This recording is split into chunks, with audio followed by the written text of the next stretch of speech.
Olá, muito boa tarde. Sou o professor Celso Mariano Caim da Praia. Este é o nome que utilizo enquanto é o meu nome civil, mas enquanto escritor tenho o heterônimo de Voxio Veloy. Estou a fazer este vídeo porque o professor doutor Denis Silva Reis, ali pelo Brasil, acabou pedindo que falássemos um pouco sobre a literatura angolana. Então, achei na verdade um desafio, é bastante interessante que eu fale sobre a nossa literatura, que eu fale sobre a literatura angolana e se estenda exatamente para o Brasil, que o Brasil tenha algum conhecimento sobre a nossa literatura de forma sintética. E faço isto com muito prazer e agradeço ao professor doutor Reis por ter solicitado este vídeo, ter solicitado que a gente falasse um pouco sobre a nossa literatura. Eu começaria por dizer que a nossa literatura é ainda criança, digamos assim. A nossa literatura tem poucos anos de vivência. Mas eu quando falo tem poucos anos de vivência, quando digo que a nossa literatura ainda é criança, não na perspectiva de qualidade, tem na verdade muita qualidade, mas é na perspectiva de tempo, na perspectiva temporal. Vamos perceber que a nossa literatura como tal acaba tendo alguns períodos. O que acontece, estamos a falar mesmo de períodos literários, tal como acontece na literatura universal, que temos a Idade Média, depois o Renascimento, o Classicismo, o Maneirismo, o Barroco e outros estilos de época, porque os nossos períodos literários têm outro nome. Nós temos, na verdade, por Angola, 7 grandes períodos literários. Depois é que a gente chega exatamente para os novíssimos. Então, antes de falar de um outro aspecto, quero olhar exatamente para estes períodos da nossa literatura, já numa perspectiva meio histórica. Nós temos o primeiro período que é chamado de incipiência.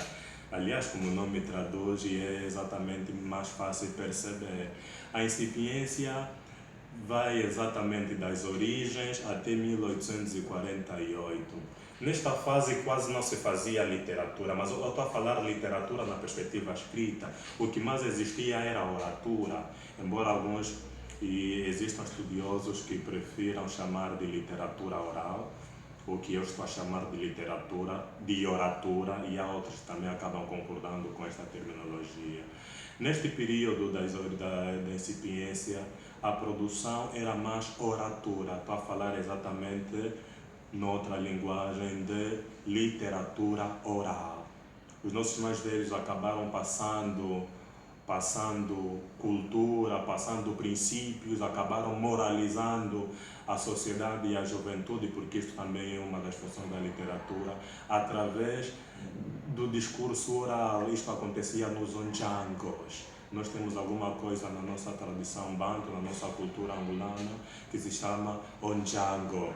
É um local onde os mais velhos, os conhecedores da matéria, aqueles que tivessem alguma liberdade artística, reuniam e passavam um aspecto moralístico aos jovens e à sociedade em geral, mas era no onjango. Hoje podemos falar só simplesmente no onjango.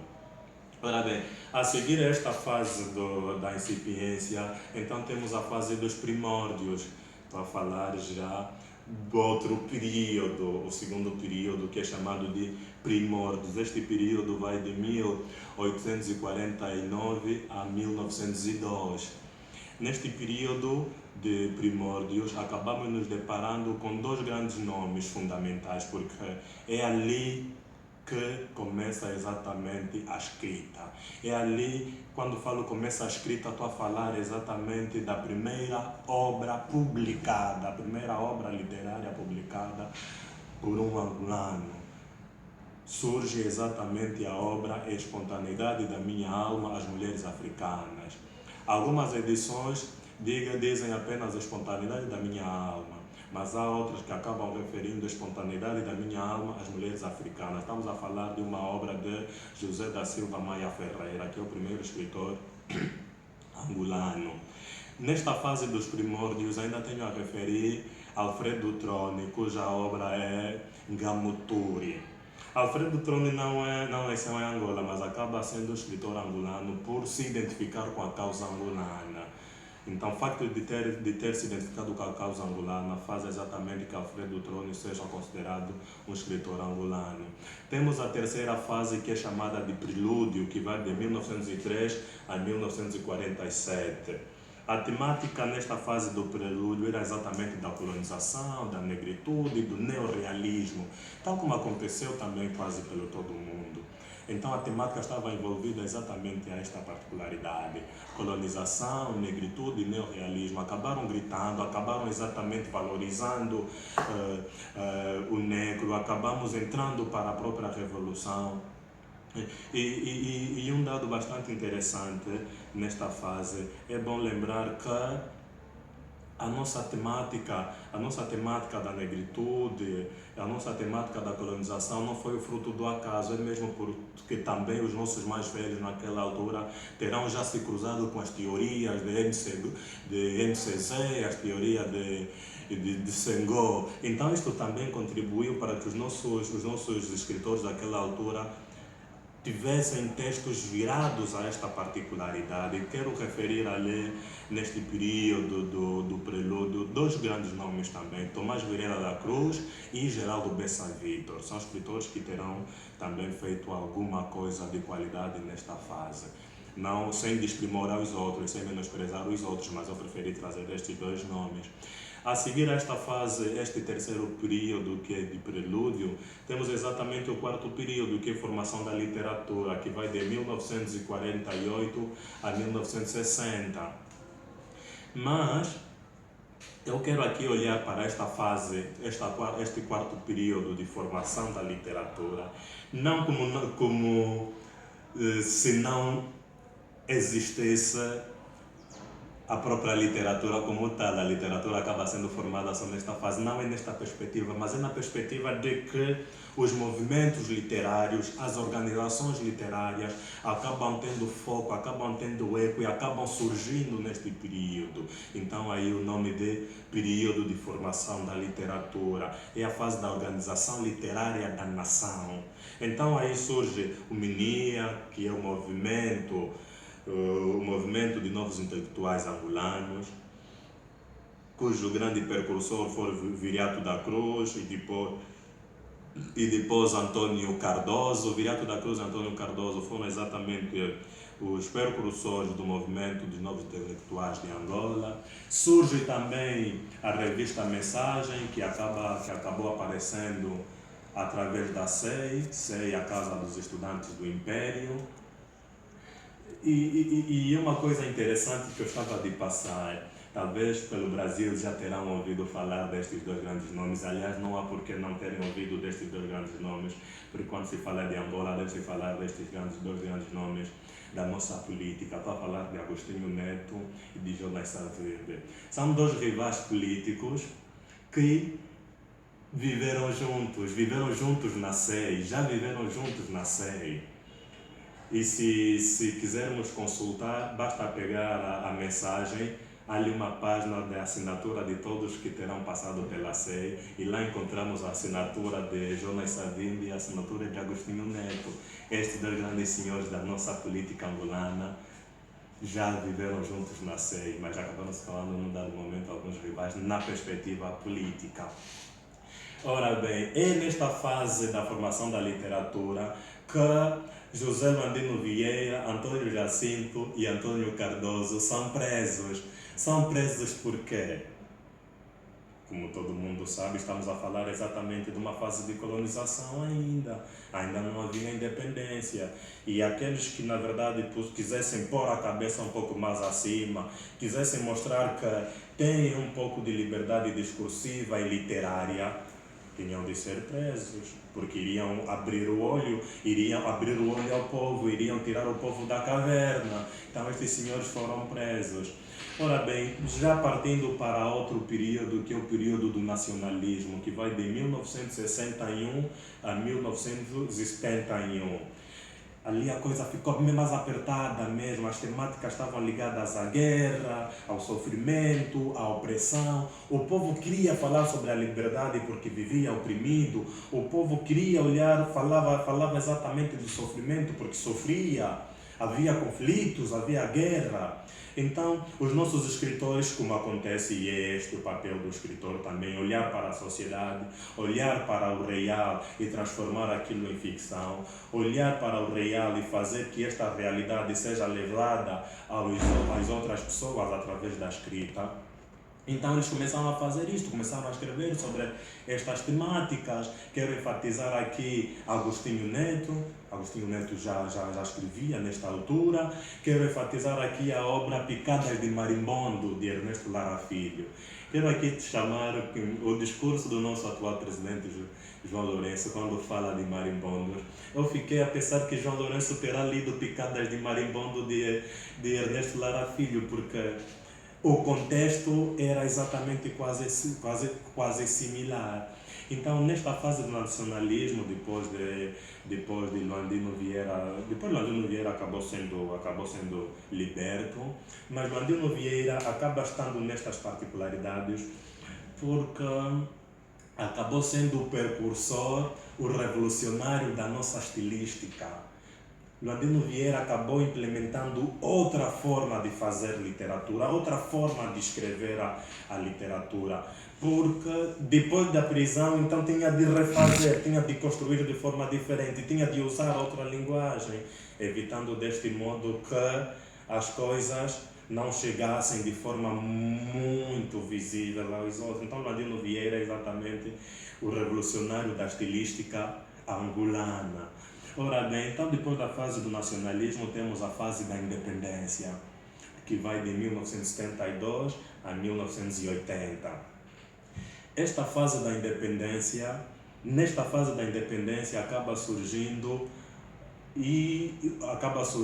a União dos Escritores Angolanos, que foi fundada em 1975.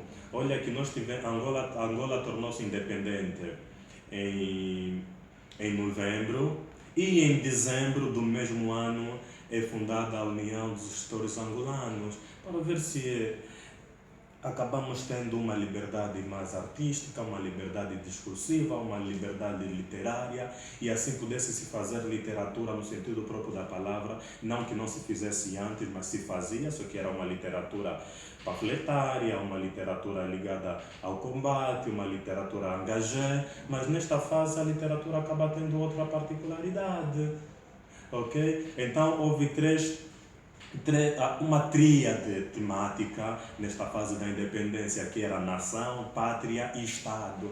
A literatura, o texto literário acabou tendo outra particularidade, acabou olhando mais para a pátria, olhando para o Estado e olhando exatamente para a nação. É nesta fase que também acabamos nos deparando com a obra Mayombe de Pepetela. Pepetela escreve Mayombe nesta fase, e depois acabamos entrando para outra fase da renovação, que vai de 1981 a 1993. Nesta fase da renovação, acabamos tendo mais duas obras de Pepetela, O Cão e os Caluandas e A Geração da Utopia. Para quem ler as obras de Pepetela, Mayombe, O Cão e os Caluandas e Geração da Utopia, acabará percebendo que as obras têm uma sequência lógica, têm uma sequência literária, porque acaba refletindo exatamente tudo quanto aconteceu na nossa sociedade angolana, desde Mayombe, O Cão e os Caluandas e depois A Geração da Utopia. Ora bem, e ainda nesta fase da renovação, que acaba sendo o sétimo período da nossa literatura, surge exatamente a Brigada Jovem da Literatura. Mas a Brigada Jovem da Literatura, quando surge, ainda olha para a temática dos anos 50 e 60. A Brigada Jovem da Literatura ainda começa a falar mais sobre a negritude, sobre o neorrealismo, Só mais tarde é que a Brigada Jovem acabará se percebendo que não, esta temática já não é para o contexto atual, porque, como a gente sabe, mudam-se os tempos, mudam-se as vontades, disse Camões, e a literatura desenvolve-se na temporalidade histórica. É nesta temporalidade histórica que a Brigada Jovem da Literatura tinha de parar e perceber que chega, é o momento de mudar a linguagem literária. Então, nesta fase da renovação, como referi, que vai de 1981 a 1993, surge exatamente, há nomes que não posso deixar de falar aqui, são nomes que fizeram de Angola Angola com seus textos literários. Estou a falar de Wayenga Chito, de Lopito Feijó, de Luís Cajimbo, de José Eduardo Agualusa e de Ana Santana. Esta última acabou também sendo a ponte da fase de renovação para os novíssimos. Tal como aconteceu com Petrarca, que foi exatamente o homem da transição da Idade Média para o Renascimento e o Classicismo. Por Angola temos a enfatizar Ana Santana, não muito conhecida por alguns que fazem literatura, mas é fundamental que a gente fale de Ana Santana. Ana Santana pega exatamente a linguagem literária desta fase da renovação e acaba conseguindo chegar até aos novíssimos com uma particularidade diferente de fazer literatura, com uma linguagem também diferente, uma linguagem literária que tinha de se adaptar ao contexto. Nesta particularidade dos novíssimos, eu estou a falar novíssimos porque é assim que também é dito, quero comparar os novíssimos, e o professor Vítor Manuel Aguiar e Silva fala disto, o professor Pires Laranjeira também fala disto. Quero olhar aos novíssimos, se olharmos para a literatura universal, como a fase do modernismo e vanguarda e futurismo. A perspectiva semântica do modernismo, vanguarda e futurismo é exatamente a mesma o que aconteceu na fase dos novíssimos e hoje que o professor Celso está aqui a falar exatamente para vós. Ora bem, nesta fase já hoje a literatura, depois de sair da renovação, partir para os novíssimos e hoje a literatura odierna, há dois nomes que eu não posso deixar de referir aqui. Por Benguela tenho a salientar Gociante Patissa, um grande escritor que acaba levando Benguela, Angola, pelo mundo afora. E outro nome que eu quero salientar também da nossa literatura odierna é o Helder Simbandi, um crítico literário, também com algumas obras publicadas, que acaba dando formação aos jovens famintos pela literatura, aos jovens que querem aprender um pouco mais sobre a literatura, acaba dando formação sobre teoria de literatura e crítica literária. Há muita gente que terá já aprendido com esta política literária de Helder Simbandi. Ora bem, mas eu quero ainda continuar referindo alguns aspectos bastante fundamentais da nossa literatura angolana. A nossa literatura está ligada à política até um certo ponto, porque se olharmos para todos estes nomes que eu acabei referindo, não há alguém que seja de um partido da oposição.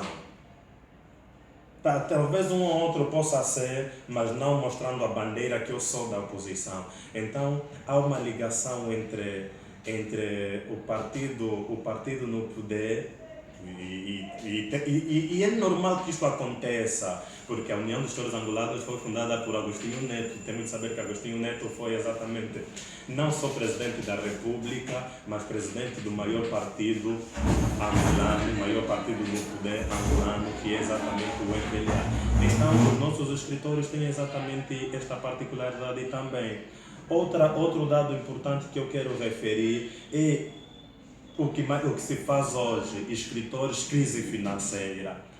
Com a chegada da crise financeira, então, houve exatamente uma explosão de obras literárias. Algumas com qualidade e outras, na verdade, sem alguma qualidade, mas estamos a escrever.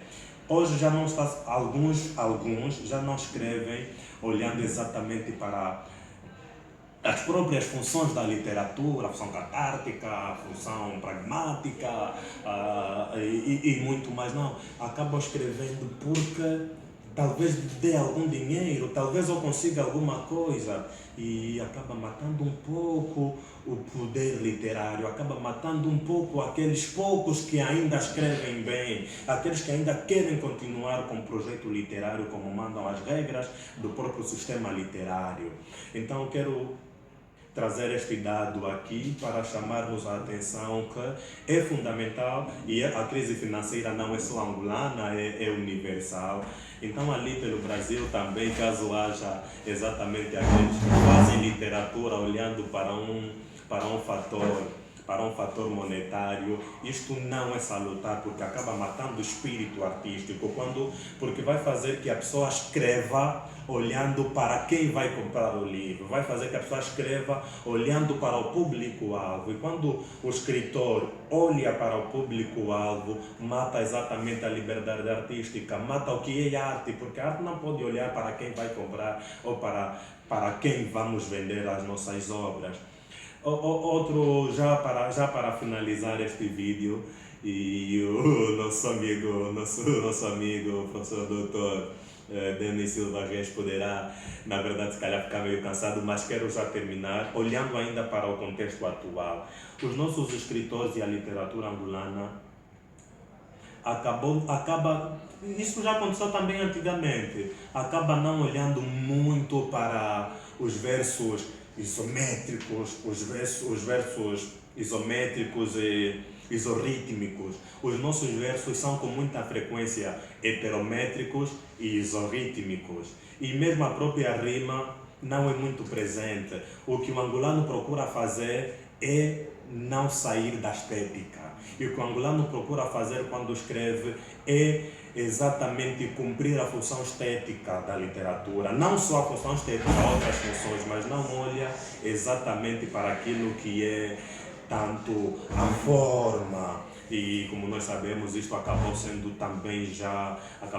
ultrapassado com o romantismo. O romantismo quebrou isto e nós também bebemos um pouco da fase do romantismo. Então o angolano escreve, na perspectiva, quando olharmos para um poema, escreve, mas não olha tanto para a rima, não olha tanto para o verso isométrico ou isorrítmico, mas procura obedecer aquilo que é a literariedade, procura obedecer aquilo que é estética, e faz isto, falo muito bem, pelo menos na sua maioria, embora existam aqueles, como já referi, que ainda pela vontade de publicar escrevem alguma coisa que depois os críticos acabam dizendo que não tem tanta qualidade literária. Mas eu também sou daqueles professores que dizem quando é literatura, não há menos literatura ou mais literatura má, literatura boa, ou é literatura ou não é literatura. Okay?